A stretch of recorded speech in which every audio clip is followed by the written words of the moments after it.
In the early 1930s, Americans received much of their news about life in the Soviet Union from Walter Duranty, the New York Times man in Moscow.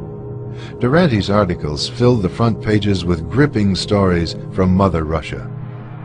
During that period, Joseph Stalin was consolidating power over the captive nations that formed the Soviet Union.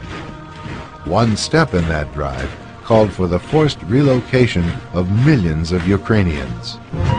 Observing these events on the scene was British journalist Malcolm Muggeridge. He witnessed the loading of thousands of Ukrainians into boxcars. They were being deported to barren regions of the Soviet Union. This program of Stalin's alone accounted for more than 1 million deaths. This is the most terrible thing I've ever seen. It precisely because of the deliberation with which it was done and the total absence of even any kind of sympathy. Duranty's articles in the New York Times sharply contradicted Muggeridge's reports. Duranty went out of his way to dismiss them as bunk or sheer absurdity. During the deliberate famine of 1932 to 1933, more than 7 million Ukrainians perished when Stalin seized their entire grain crop for export.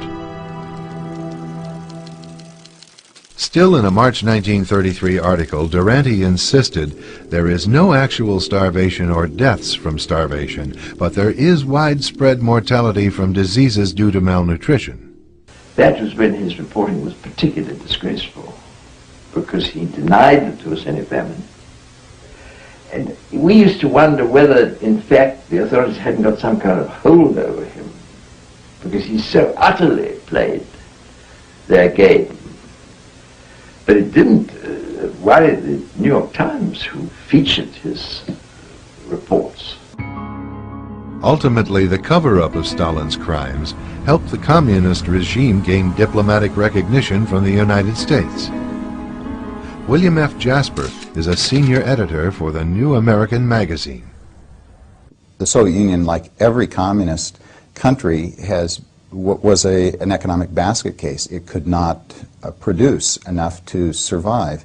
And so every communist socialist state has been dependent upon aid from the capitalist producing states. So Russia was desperate for our aid, both in terms of direct government aid, but also in terms of opening up the spigots for the private capital markets, particularly New York bankers and corporations, to move into Russia in a big way.